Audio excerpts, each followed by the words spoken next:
আজকে বানাবো ধোকলা, যা কিনা আমরা সবসময় কিনে এনে খাই। কিভাবে আজকে নরম, সফট এবং জালিদার ধোকলাটা ইনস্ট্যান্টলি বাড়িতে থাকা উপকরণগুলো দিয়ে খুব কম সময়ে তৈরি করব। Hello everyone and welcome to my channel. তো চলুন আজকে রেসিপি শুরু করা যাক। কিন্তু প্রত্যেকটা স্টেপ বাই স্টেপ ফলো কিন্তু অবশ্যই করতে হবে, তা না হলে কিন্তু ঠিকমতো ধোকলাটা হবে না। সবার প্রথম আমরা নিয়ে নেব 3 বড় চামচ চিনি, অর্থাৎ টেবিল স্পুন। তো এই চিনিটাকে আমি একটু গুঁড়ো করে নেব। গুঁড়ো না করে নিলে একটু সময় লাগবে, তাই আমি একটু তাড়াতাড়ির জন্য গুঁড়ো করে নিলাম। তো এবার চিনিটা আমরা দিয়ে দেব। এর সাথে মিশিয়ে দেব 1.5 চামচ লবণ। তার সাথে দেব আমরা সাইট্রিক অ্যাসিড। এটা কিন্তু ড্রাই ফর্ম, বাজারে ইজিলি অ্যাভেলেবল। কেনা ধোকলায় কিন্তু এটা অবশ্যই ব্যবহার করা হয়। এর সাথে আমরা দিয়ে দেব 1/4 টিস্পুন দিয়ে দেব হিং, আর তার সাথে 2 বড় চামচ অর্থাৎ টেবিল চামচ তেল। আমরা এখানে সাদা তেল ব্যবহার করব। আর একটু আদা আর কাঁচা লঙ্কাকে আমরা ক্রাশ করে নেব, নিয়ে এর সাথে মিক্স করে খুব ভালো করে মশলাটাকে একসাথে সব মিক্স করে নিতে হবে। এবার এটার মধ্যে আমরা অ্যাড করব বেসন। এই বেসনটাকে কিন্তু আমাদের একটু চেলে নিতে হবে, তাতে বেসনে কোনো লাম্প থাকলে ওগুলো বেরিয়ে যাবে, আর কিছু থাকলেও এবং আমার স্মুথ বেসনটা আমরা ব্যাটার বানাতে পারবো। এখানে আমরা নেব 2 কাপ বেসন, একদম মেপে মেপে। এখানে মেজারমেন্টটা কিন্তু খুব জরুরি। মেজারমেন্ট একদম এদিক ওদিক হলে কিন্তু ধোকলাটাও একদম ভালো করে হবে না। তো এখানে আমরা 2 কাপ বেসন নেব, আর বেসনটাকে ঠিক এভাবে চেলে নেব। এবার চালা বেসনটাকে আমরা খুব ভালো করে মিক্স করব। এর মধ্যে দেব জল। জলও কিন্তু এখানে আমি প্রথমে 1 কাপ জল ইউজ করব, সেটাও কিন্তু একদম মেজার করে জলটাকে দিয়ে প্রথমে আমরা ভালো করে মিক্স করব। এরপর আমি বাকি আরেকটু জল দেব 1/4 কাপ, সেটা আমি পরে অ্যাড করব। তো আগে 1 কাপ জল দিয়ে এটাকে আস্তে আস্তে করে ঠিক একটা ডাইরেকশনেই এটাকে ঘুরিয়ে ঘুরিয়ে কিন্তু আমাদেরকে এই ব্যাটারটা বানাতে হবে। এই ব্যাটারটা কিন্তু একটু সময় নিয়ে ধৈর্য ধরে ব্যাটারটাকে বানাতে হবে, কারণ খুব ভালো করে ব্যাটারটাকে না ফেটলে কিন্তু ধোকলাটা ভালো হবে না। এবার আমরা দেব এরপরের 1/4 কাপ। এটা কিন্তু প্রথমে 1/4 কাপ নিয়ে আধাটা ইউজ করব, ঠিক এভাবে। এবার আস্তে আস্তে এটাকে ভালো করে মিক্স করে নেব। এটা যখন মিক্স হয়ে যাবে, তারপরে কিন্তু বাকি জলটা আবার অ্যাড করে সেটাকে দিয়ে আমরা খুব ভালো করে আরেকটু ফেটে নেব। টোটাল এটাকে আমরা 5 থেকে 6 মিনিট কিন্তু বেসনটাকে ফেটে নেব। ফেটে নিলে এর মধ্যে খুব দেখবেন বাবল এসে যাবে। সেই বাবলটা যতক্ষণ না আসবে ততক্ষণ কিন্তু আমরা এটাকে অবশ্যই ফাটাবো, তা না হলে কিন্তু ধোকলাটা ঠিক ভালো ফ্লাফি হবে না। ঠিক এভাবে। এবার দেখুন এর মধ্যে কি সুন্দর এই যে বাবল এসে গেছে। এবার আমরা এটাকে 10 মিনিট রেস্টে রেখে দেব। তো এটা যতক্ষণ রেস্ট করছে ততক্ষণ আমরা আর একটু কাজ করে নিই।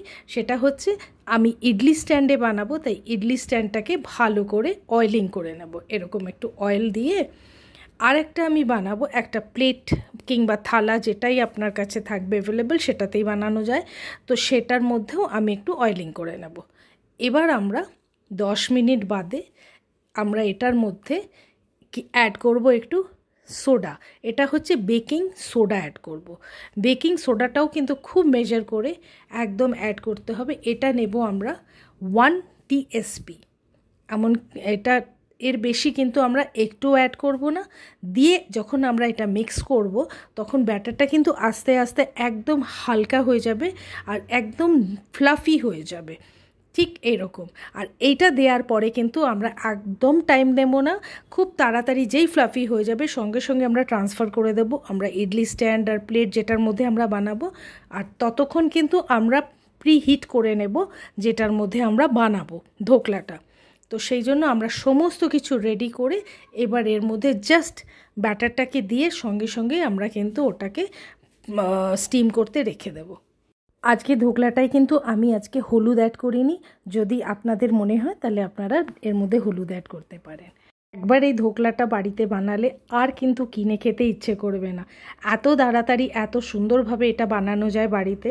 আজকের ধোকলাটা যদি বানাবার পর একটুও ভালো লেগে থাকে তবে অবশ্যই বন্ধুদের সাথে শেয়ার করতে যেন ভুলবেন না। যারা চ্যানেলে নতুন তারা সাবস্ক্রাইব করে অবশ্যই আমার সাথে থাকবেন, যাতে আমি আরও রেসিপি শেয়ার করতে পারি আপনাদের সাথে।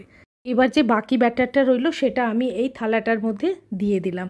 এটা আমরা একদম ফ্ল্যাট করে বানাবো, তারপরে এটাকে আমরা পিস করে কেটে নেব।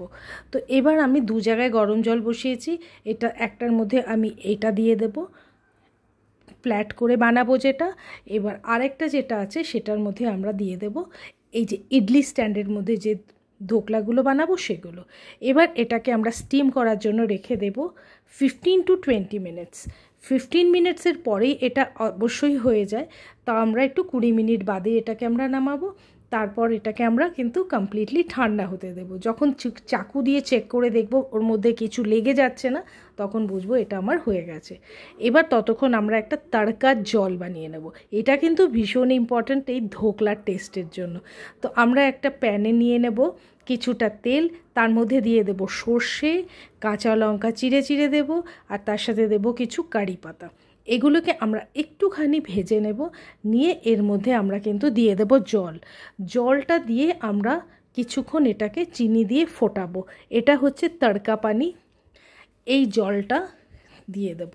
এটা আপনার নিজের প্রয়োজন মতো বেশি কম আপনি করতে পারেন। এখানে আমি 1 কাপের থেকে একটু কম জল দিয়েছি, আর তার সাথে 1 টেবিল চামচ চিনি দিয়েছি।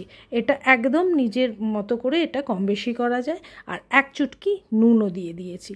দিয়ে এটা যখন ভালো করে চিনিটা মেল্ট হয়ে যাবে, খুব বেশি ফোটাতে হবে না, তাহলে আবার চাশনি হয়ে যাবে। তো একটুখানি যেই চিনিটা গলে যাবে আর জলটা ফুটে যাবে, তখনই আমরা এটাকে অফ করে দেব। আর এটা অল্প অল্প গরম থাকতে আমরা এই ধোকলার মধ্যে এটাকে কিন্তু দিয়ে দেব।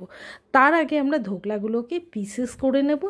ধোকলাটাও ঠান্ডা হয়ে গেছে, একদম সুন্দরভাবে আমাদের এই ধোকলাগুলো তৈরি হয়ে গেছে। আমি এটাকে পিস করার পরে দেখাচ্ছি কত ফ্লাফি এবং একদম জালি জালি ধোকলা হয়েছে।